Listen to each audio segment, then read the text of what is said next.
தொழிற்சாலை டாக்டர் அம்பேத்கர் தொழிலாளர் சங்கத்தின் சார்பில் HAPF அம்பேத்கர் தொழிலாளர் சங்கத்தின் சார்பிலும் தொழிலாளர் விடுதலை முன்னணியின் சார்பிலும் ஒருங்கிணைக்கப்பட்டிருக்கிற இந்த நிகழ்வை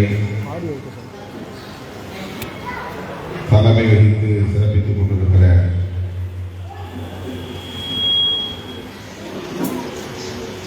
தொழிற்சங்கத்தின் தலைவர் பாண்டியன் அவர்களை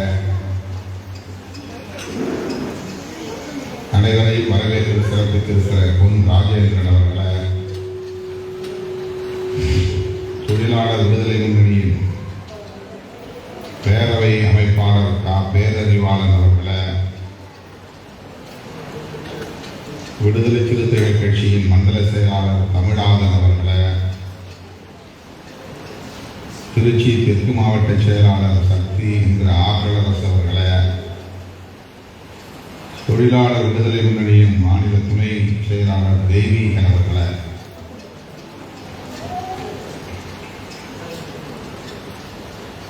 இந்த நிகழ்வை முன்னிலை வகித்து சிறப்பித்துக் கொண்டிருக்கிற தோழமை சங்கங்களை சார்ந்த தலைவர்கள் கோபாலகிருஷ்ணன், தனிக்கொடி, திருநாவுக்கரசு, ஜெயராஜ், பெரியசாமி, ஈஸ்வரன், தர்மராஜன் மற்றும் வி இளங்கோ உள்ளிட்ட முன்னணி தோழர்களே, லைசன் ஆபீசர் திரு விவேக் குமார் காந்தி அவர்களை, லேபர் வெல்ஃபேர் ஆபீசர் திரு அருணகிரி அவர்களை, JWM ஜூனியர் ஒர்க்ஸ் மேனேஜர் திரு மகேஷ்குமார் அவர்களை, விடுதலை சிறுத்தைகள் கட்சியின் நாடாளுமன்ற தொகுதி செயலாளர் தங்கதுரை அவர்களே, பிரபாகரன் அவர்களே, கனியமுதன் அவர்களே, உள்ளர் லாரன்ஸ் அவர்களே, மா கலைச்செல்வன் அவர்களே, திரு அன்பு செல்வன் அவர்களே மற்றும் இந்த பகுதியை சார்ந்த தொழிலாளர் விடுதலை முன்னணியின் பொறுப்பாளர்கள் சந்திரசேகர் அவர்களே,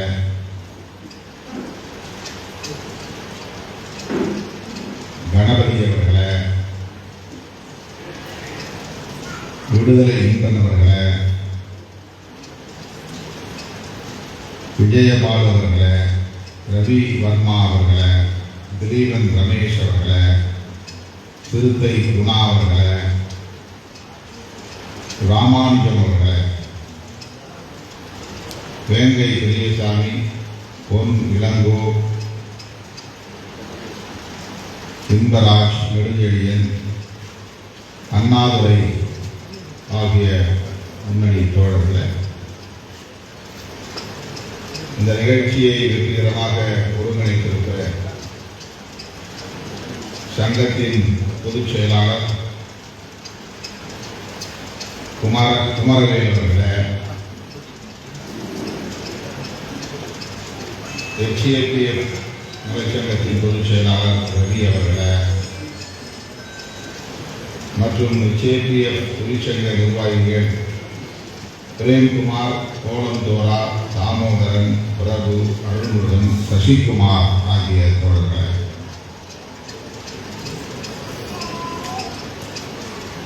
மற்றும் பேரானந்தம், பழனிசாமி, மகேஷ், வெங்கடாச்சலம், மணிமாறன், பரமசிவம், கோவிந்தசாமி, தனசேகரன், அன்பர் சிங், பாஸ்கர், சமுத்திரம், முருகானந்தம், அசோக் ராஜ், தேவேந்திரன், குமார், கருணாகரன், சிவகுமார், வசந்தராஜன், சசிகுமார் ஆகிய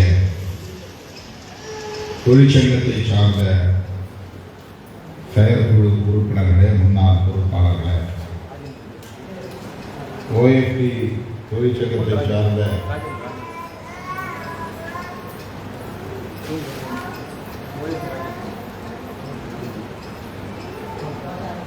பி. சுப்பிரமணியம், செந்தில்குமார், மணி, கரிகாலன், ஆனந்த், திருமலை, யுவராஜ், அன்பழகன், இளங்கோவன், நாயகன், சிவசங்கர், சேகர், அழகேசன், ஆனந்தபாபு, கிருஷ்ணமூர்த்தி, மனோகரன் ஆகிய தோழர்களே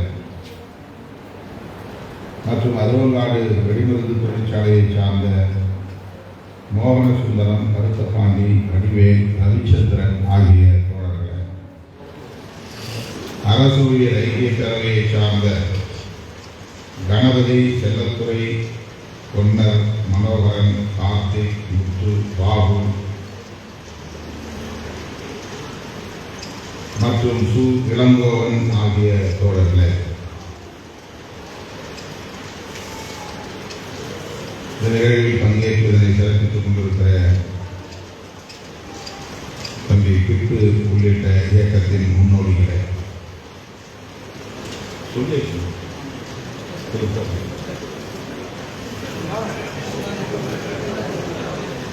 நெடுநேரமாக காத்திருக்கக்கூடிய தொழிலாளர் சொந்தங்களே, என் உயிரின் உயிரான விடுதலை சிறுத்தைகளே,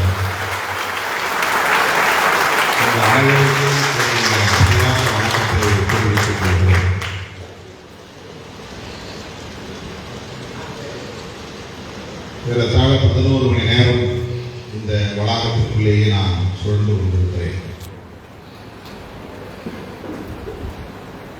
4 மணிக்கு நடைபெறுவதாக அறிவிக்கப்பட்ட இந்த நிகழ்ச்சி ஏறத்தாழ 4 மணி நேரம் காலம் தாழ்ந்து 8:15 மணிக்கு தொடங்கி இருக்கிறது.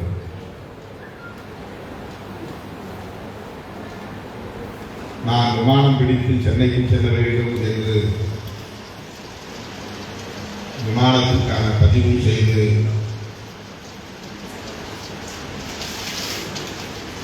சென்னைக்கு இரவே வந்துவிடுவேன் என்ற தகவலும் தந்து கடைசியில் அந்த விமானத்தை பிடிக்க இயலாமல் நான் கொண்டு கொண்டிருக்கிறேன். சொல்லப்போனால் இன்று மாலை சிதம்பரத்திலே ஒரு திருமண வரவேற்பு, அதன் பின்னர் விழுப்புரத்திலே ஒரு திருமண வரவேற்பு நிகழ்ச்சி, இவற்றையெல்லாம் சந்தித்து விட்டு கலந்து கொண்டு மணமக்களை வாழ்த்திவிட்டு நான் சாலையிலேயே சென்னை செல்வதென்றுதான் முதலில் திட்டமிட்டோம். அதற்கு வாய்ப்பில்லை என்ற நிலையிலே 8 மணி விமானத்தில் பிடித்து விடலாம் என்று திட்டமிட்டோம். எதற்குமே வாய்ப்பில்லாமல் முன்னால் இப்போது நான் ஒரு சூழ்நிலை கைதியை நான் எந்த மாவட்டத்திற்கு போனாலும் பிடித்தான். நான் நினைப்பது ஒன்று, நடப்பது ஒன்று. ஒரே ஒரு நிகழ்ச்சிக்காக தேதி கொடுத்தால் ஒட்டுமொத்த முழு நாளும் இடைவெளியே இல்லாமல் தோழர்கள் ஏராளமான நிகழ்ச்சிகளை ஏற்பாடு செய்து நள்ளிரவு வரையில் எடுத்து விடுவார்கள். அப்படித்தான் இந்த ஒரு வார நிகழ்ச்சியை சொன்னாலே எனக்கே மலைப்பாக இருக்கிறது. மகாராஷ்டிராவுக்கு போய் அங்கிருந்து பெங்களூர் வந்து, பெங்களூரிலிருந்து சென்னை வந்து, சென்னையிலிருந்து சிதம்பரம் போய், சிதம்பரத்திலிருந்து மறுபடியும் சென்னைக்கு போய், சென்னையிலிருந்து மறுபடியும் திருச்சிக்கு வந்து, திருச்சியிலிருந்து மறுபடியும் சென்னைக்கு போய், சென்னையிலிருந்து மறுபடியும் இரவு ரயிலை பிடித்து திருச்சி வந்து காலையிலே புதுக்கோட்டைக்கு போய், புதுக்கோட்டையிலிருந்து 5 மணி நேரம் பயணம் செய்தது கோவைக்கு போய், கோவையிலே ஏற்பாடு செய்திருந்த நிகழ்ச்சிகளை எல்லாம் முடிப்பதற்கு நள்ளிரவு 1 மணி ஆனது. 1 மணிக்கு முடித்துவிட்டு திருச்சிக்கு விடிய காலை 4 மணிக்கு வந்து சேர்ந்து படுத்து எழுந்து 9 மணிக்கே வர சொன்னார்கள். 9 மணிக்கே வர சொன்னார்கள் என்று வந்து கதவை தமால் என்று தட்டி என்னை எழுப்பி அரைகுறையாக சாப்பிட்டு விட்டு ஓட்டமாக ஓடி வந்து HAPF HEPF high energy projectile factory அதற்குள்ளே நுழைந்து இன்னும் வெளியே போக முடியாமல் திணறி கொண்டிருக்கிறேன்.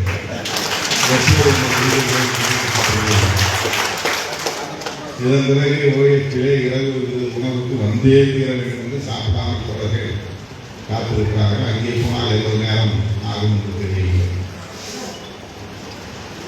ஆக இன்றைக்கு இரவு சென்னைக்கு செல்ல வேண்டும் என்கிற பயண திட்டம் ரத்தாகிவிட்டது.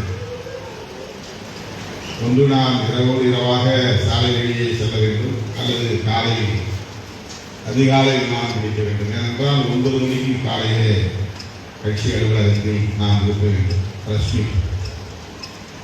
அதன் பிறகு நான் மரக்காணம் பாண்டிச்சேரி அருகே மரக்காணம் பகுதியிலே கள்ளச்சாராயம் பிடித்து இறந்த குடும்பங்களை சந்தித்து ஆறுதல் சொல்கிறார். பல ஆண்டுகள் ஆகிவிட்டன. ஆனாலும் மது மற்றும் போதைப் பொருள் ஒழிப்பு மாநாடு வருகிற அக்டோபர் 2ஆம் தேதி நாம் நடத்த இருக்கிற சூழலில் அதனால் பாதிக்கப்பட்ட குடும்பத்தினரை சந்திப்பது என்கிற ஒரு திட்டம் கொடுத்து நாளை 3 மணிக்கு நான் மரக்காணத்தில் இருக்கிறேன். அடுத்த நாள் முழுக்க கள்ளக்குறிச்சி விழுப்புரம், அதற்கு அடுத்த நாள் முழுக்க செங்கல்பட்டு மலைவாழ் நகர் பகுதியில் இருக்கும் பயணம். 13ஆம் தேதி வேலூர், 14ஆம் தேதி மதுரை, இரவு சென்னை போய் அந்த இரவே மறுபடியும் நான் திருவாரூர் போகிறேன். 15ஆம் தேதி திருவாரூர், அங்கே 4 மணிக்கு நிகழ்ச்சி. ஆக முன்னே பார்த்தாலும் சரி பின்னே பார்த்தாலும் சரி சற்று ஓய்வதற்கு வாய்ப்பில்லை என்கிறவில்லை. கொஞ்ச நேரம் உட்கார்லாம் பார்த்தோம், உட்கார விடல. ஒவ்வொருத்தரும் ஒவ்வொரு டவல் இப்படி வந்து எழுந்து 1 மணி நேரமும் சிட்டப்ஸ் உட்கார்ந்து உட்கார்ந்து ஒரு 15 நிமிஷம் 20 நிமிஷம் கொஞ்சம் ரிலாக்ஸ்டாக உட்கார முடியும். துண்டு போறதை எவன் கண்டுபிடிச்சான்னு தெரியல. ஒரு பெரிய நரக கொடுமையா இருக்கு. எங்க போனாலும் வந்து சாலை போட்டு வளைச்சி பல முறை இந்த கண்ணாடியை இழுத்து கீழே இருந்து விளைவுள்ள பேனா பல நேரங்களில் காணாமல் போய் அந்த ஷாலே இழுத்து போயிடாங்க. அதில் அதில் மாட்டிக்க சிக்கி. ஆக அப்படிப்பட்ட ஒரு நிலையை உங்கள் முன்னால் நான் நின்று கொண்டிருக்கிறேன். இன்றைக்கு வாழ்க்கையை மறக்க முடியாத ஒரு நாள் தான். தமிழாளர் சொன்னதை போல இப்படி ஒரு கட்சி சார்பில்லாத நிகழ்ச்சிக்கு முழு நாள் ஒதுக்கி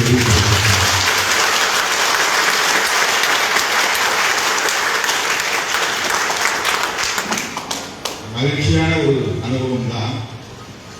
நேரம் நிறைய ஆனாலும் கூட, ஓய்வெடுக்க முடியவில்லை என்றாலும் கூட, எனக்கு பிரசன்டேஷன் போட்டு காமிக்க இருக்காங்க. எனக்கு கண்ணு அப்படியே பார்க்க முடியல. 3 மணி நேரம் ஒரு நாளைக்கு தூங்க.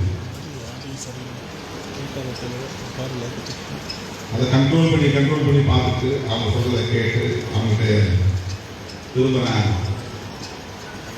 சந்தேகங்களை எழுப்பி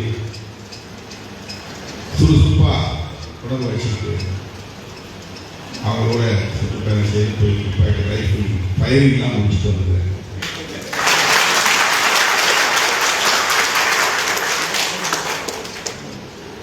HEPFல சுற்றுப்பயணம் எல்லா ஷாப்பும் ஒரு இடத்துக்கு கொண்டு போயிருக்காங்க. ஒரு வித்தியாசமான ஒரு அனுபவம்.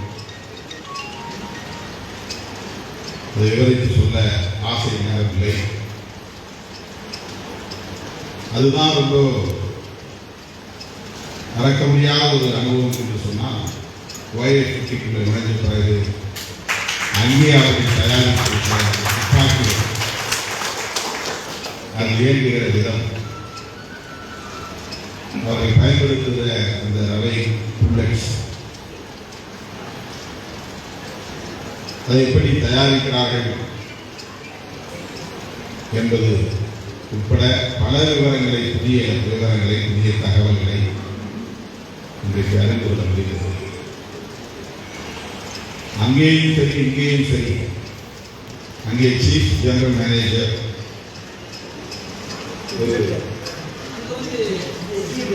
இங்கே HEPF முதல்ல பார்த்தது சீஃப் ஜெனரல் மேனேஜர், அவரும் கூட 3 மணி நேரம் இருந்தார். OFTல யூடி டைரக்டர் சுரேஷ்குமார், அவர் கிட்டத்தட்ட 3 மணி நேரம் கூட இருந்தார். அவர்களுக்கு இந்த நேரத்தில் நான் என்னுடைய நெஞ்சார்ந்த நன்றியை பார்க்கிறேன். 2 ஃபேக்டரியிலுமே தொழிலாளர்கள், தொழிற்சங்க பொறுப்பாளர்கள், அலுவலர் சங்கத்தை சார்ந்தவர்கள் பல கோரிக்கை மனுக்களை தந்தார்கள். 2 அதிகாரிகளுமே அமர்ந்து ஒவ்வொரு கோரிக்கையாக கேட்டு அவற்றுக்கெல்லாம் பொறுப்பாக பதில் தந்தார்கள். எது செய்ய முடியும், எது செய்ய முடியாது,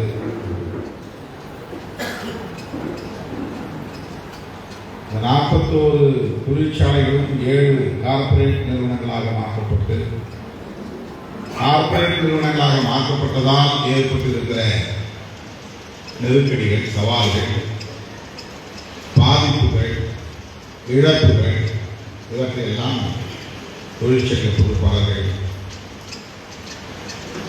என்னோடு பகிர்ந்து கொண்டார்.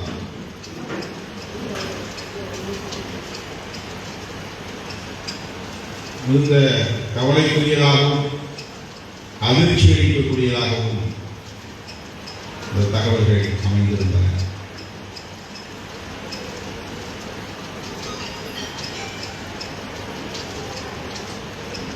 ஒரு தேசத்தை பாதுகாப்பதற்கான ராணுவ தளவாடங்களை தயாரிக்கிற தொழிற்சாலைகளில்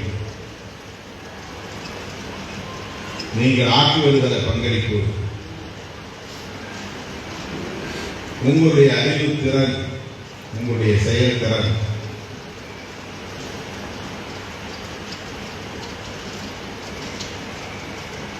அதன் மூலம் இந்த தேசத்திற்கு நீங்கள் செய்து வருகிற பெரும் பணி, அரும் பணி உள்ளபடியே என்னை மிகவும் மெய் சிலிர்க்க வைத்தது. மிகுந்த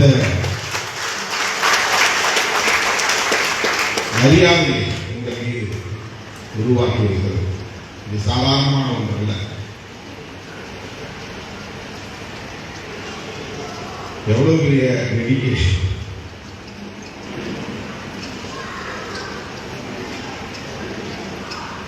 ஆபத்தான ஒரு களம், அதிலே ஒவ்வொரு நாளும் பொறுப்புணர்வோடு இருந்து பணியாற்றி படைக்கலங்களை தயாரிக்கிற மிகப்பெரிய தேச பணிகளை நீங்கள் ஆக்கிக் கொண்டிருக்கிறீர்கள். இது ஒரு நேஷனல் சர்வீஸ். அரசியல் கட்சியில் சேர்ந்துதான் நாட்டுக்கு தொண்டு செய்யணும் இல்லை. இந்த மாதிரி உங்களுடைய ஆற்றலை, உங்களுடைய அறிவை, தொழில்நுட்ப அறிவை இந்த தேசத்திற்காக அர்ப்பணிப்பது என்பது உள்ளபடியே கொடுப்பதற்குரிய.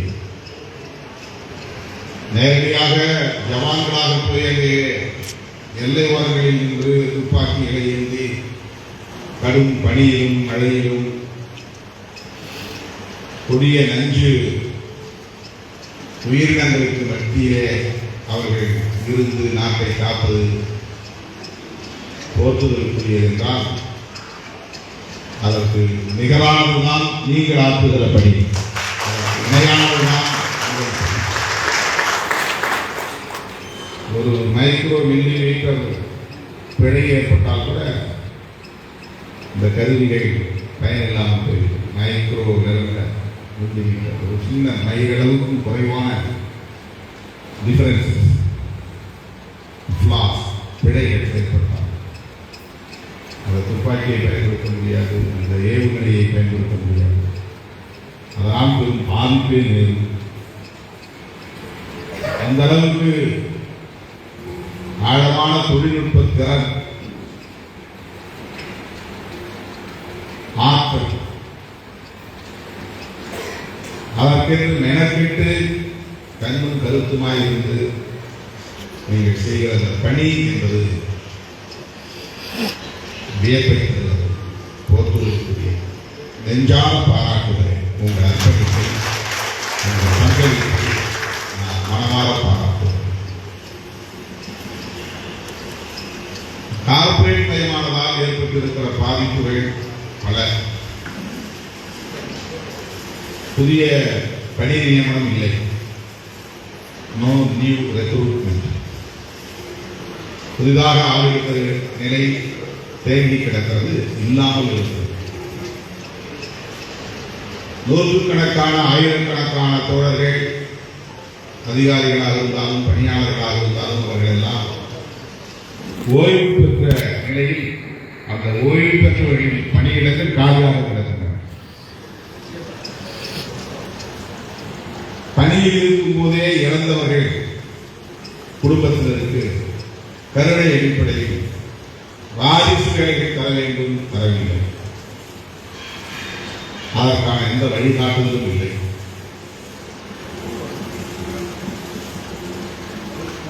ஓல்டு பென்ஷன் ஸ்கீம் அதை மாற்றி நியூ பென்ஷன் ஸ்கீம் என்று ஒன்றை கொண்டு வந்தார். ஒவ்வொரு தொழிலாளரும் அல்லது பணியாளரும் அல்லது அதிகாரியும்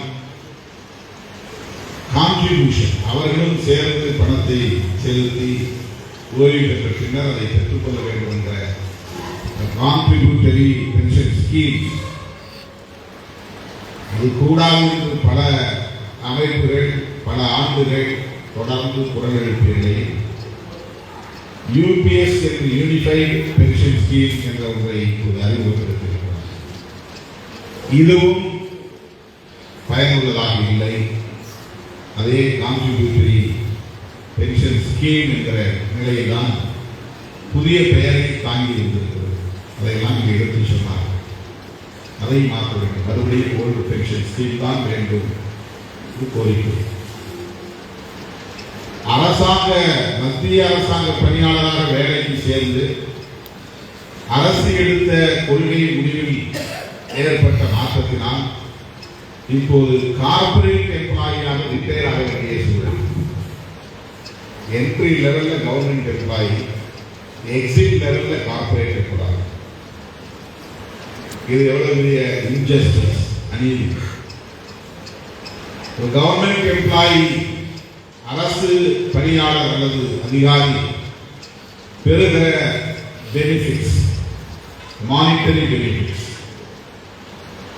ஒரு கார்பரேட் எம்ப்ளாயிக்கு கிடையாது. ஆகவே அப்பாயின்மெண்ட் வேலை கிடைக்கிற போது அரசு பணியாளராக வேலைக்கு சேர்ந்து பணி ஓய்வு பெறுகிற போது கார்பரேட் பணியாளராக ஓய்வு பெறுவதில் பாதிப்புகள் இருக்கின்றன என்பதை எடுத்து சொன்னார். இப்படி பல கோரிக்கை. இங்கே நிர்வாக இயக்குனர், எக்ஸிகியூட்டிவ் டைரக்டர் பொறுமையாக ஒவ்வொரு கோரிக்கையையும் படித்து அதற்குரிய விளக்கங்களை தந்தார். அங்கே சிஜிஎம்மும் அதே போல ஒவ்வொரு கோரிக்கையாக நாம் எடுத்துச் சொல்ல அவற்றை நாம் கனிவோடு கேட்டுக்கொண்டார். அதிகாரிகளை பொறுத்தவரையில் தொழிலாளர்களின் நலன்களில் அக்கறையுள்ள பொறுப்புள்ள அதிகாரிகளாக இருக்கிறார்கள் என்பதை எண்ணி நான் பெருமைப்படுகிறேன், மகிழ்ச்சி அடைகிறேன். இதை மனமாக நாம் பாராட்ட கடமைப்பட்டிருக்கிறோம். இரண்டு தரப்பிலும் புரட்சியாளர் அம்பேத்கர் அவர்களின் திருவுருவப் படங்களை திறந்து வைக்க வேண்டும் உள்ளிட்ட பல கோரிக்கைகளையும் முன்வைத்தார்கள். அதை பரிசீலிப்பதாக இரு தரப்பு அதிகாரிகளும் சொல்லியிருக்கிறார். இன்றைய சந்திப்பு, இன்றைய பயணம் மிகவும் பயனுள்ளதாக அமைந்திருக்கிறது. அதை எண்ணி நான் பெருமைப்படுகிறேன், மகிழ்ச்சி அடைகிறேன். தொழிலாளர்கள் ஒற்றுமையாக இருந்து போராடினால் தொழிலாளர்களை மீறி அரசு இயங்க முடியாது. ஒற்றுமையாக இருந்து போராடல், அதுதான் முக்கியம். சிலரை கிடந்தால் எதுவும் செய்ய முடியாது. விவசாய சட்டங்கள் 4 சட்டங்கள் வந்தன. அந்த சட்டங்கள் வந்தபோது அரசியல் கட்சிகள் கூட அவ்வளவு பெரிய அளவில் போராட்டங்களை முன்னெடுக்கவில்லை. அகில இந்திய அளவில் காங்கிரஸ் கட்சியோ கம்யூனிஸ்ட் கட்சிகளோ அல்லது விடுதலை சிறுத்தைகள் கட்சியோ விவசாய சட்டங்களை திரும்பப் பெற வேண்டும் என்ற அறிக்கைகள் விட்டதோடு சரி, அல்லது நாடாளுமன்றத்தில் பேசியதோடு சரி, பொதுக்கூட்டங்களில் பேசியதோடு சரி. ஆனால் களத்திலே நின்று இரவு பகலாக தொடர்ந்து ஓராண்டுக்கு மேலாக பஞ்சாப், ஹரியானா மாநிலங்களை சார்ந்த விவசாயிகள் புதுதில்லிக்கு செல்லும் பிரதானமான சாலைகள் அனைத்தையும் மறித்து தலைநகர் சென்னையை முற்றாக துண்டித்து தொடர் போராட்டத்தில் ஈடுபட்ட அந்த சூழலில் பஞ்சாப் மாநிலத்திற்கான தேர்தல் வந்தது. அரசியல்வாதிகள், ஆளும் சக்திகள் அந்த போராட்டத்திற்கு பணிந்து அந்த சட்டங்களை திரும்ப பெற்றார்கள் என்ற வரலாறு இந்திய அரசியல் வரலாற்றிலேயே இப்படி ஒரு புரட்சி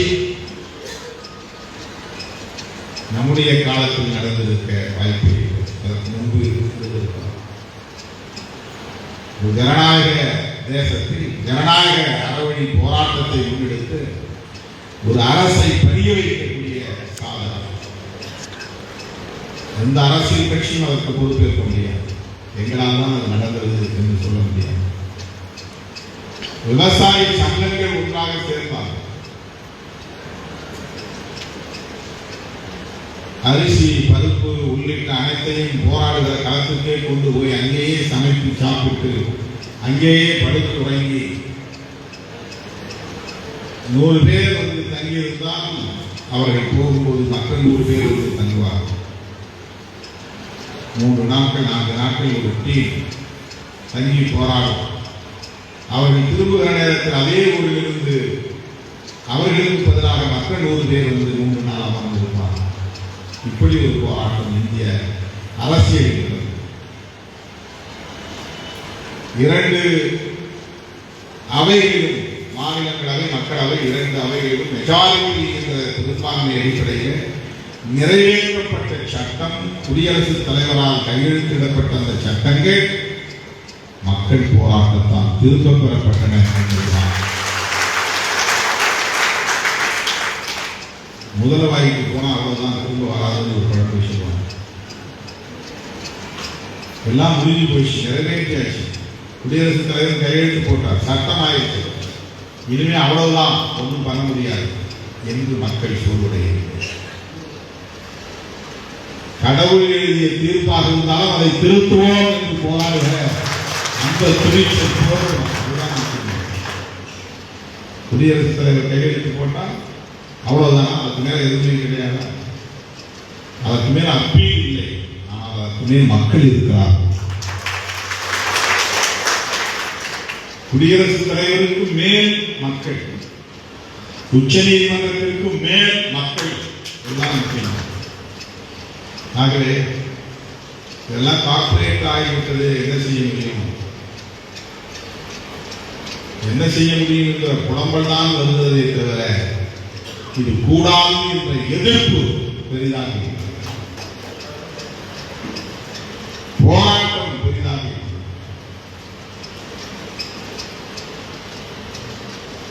தொழிற்சங்கங்கள் ஒருங்கிணைந்து இதனை எதிர்ப்பது என்ற இந்த நிலைப்பாடு எந்த அளவுக்கு இங்கே இருந்தது என்பது தெரியும். இப்போதும் போராட முடியும். மக்கள் போராட்டமாக மாறினால் அவர்கள் ரீகன்சிடர் செய்ய வாய்ப்பு இருக்கும், மறுபரிசீலனை செய்ய வாய்ப்பு இருக்கும். இது மட்டுமல்ல, எந்த பொதுத்துறையையும் தனியார் மயமாக்கக்கூடாது, கார்பரேட் மயப்படுத்தக்கூடாது. இதுதான் நம்முடைய நிலைப்பாடாக இருக்க வேண்டும். பெரிய வருத்தத்திற்குரிய செய்தி என்னவென்றால், இது அரசாங்க நிறுவனம். அரசாங்கத்தினுடைய ராணுவத்திற்கு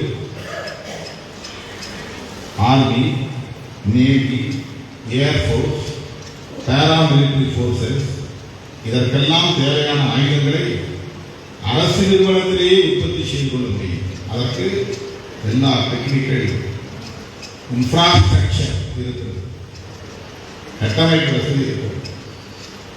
ஸ்கில்டு பர்சனாலிட்டிஸ், ஆற்றல் வாய்ந்தவர்கள் இருக்கிறார்கள். ஆனால் அதற்கு தேவையான படைக்கலன்களை, ஆர்ம்ஸ் அண்ட் அம்யூனிஷன்ஸ், அவற்றை டெண்டர் விட்டு தனியார் நிறுவனங்களும் அதில் பங்கேற்க வேண்டும்.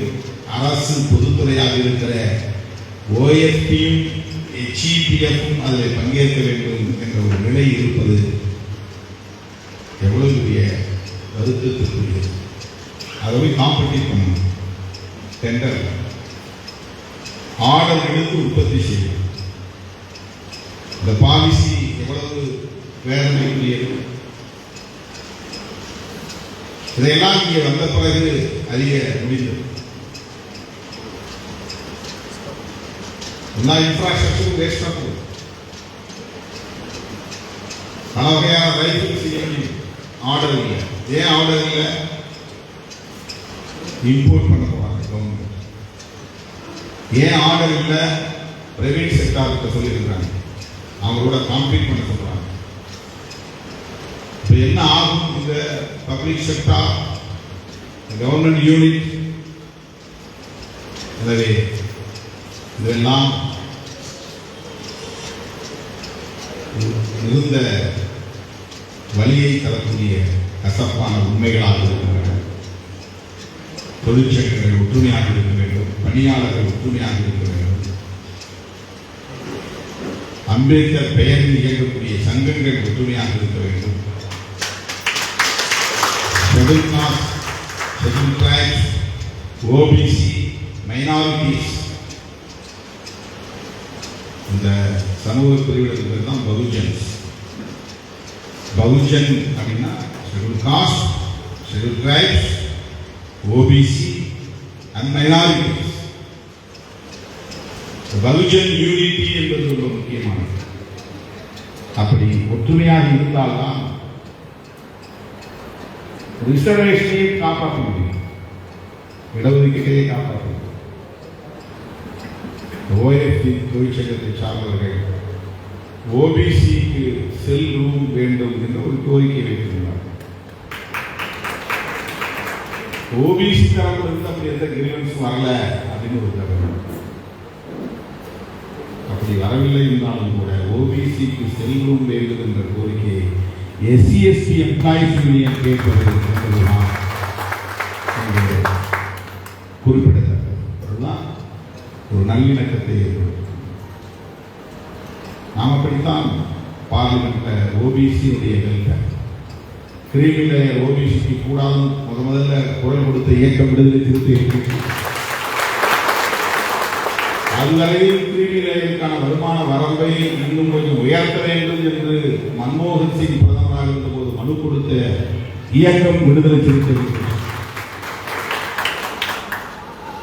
MBBS படிக்கிற ஆல் இந்தியா கோட்டாவில் SC/STக்கு ரிசர்வேஷன் இருக்கிறது, OBCக்கு ரிசர்வேஷன் இல்லை என்பதை கண்டுபிடித்த இயக்கம் விடுதலை சிறுத்தைகள் கட்சி.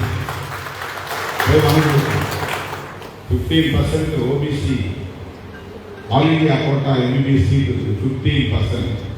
அதில் SC/STக்கு ரிசர்வேஷன் இருக்கு, OBCக்கு ரிசர்வேஷன் இருக்கு.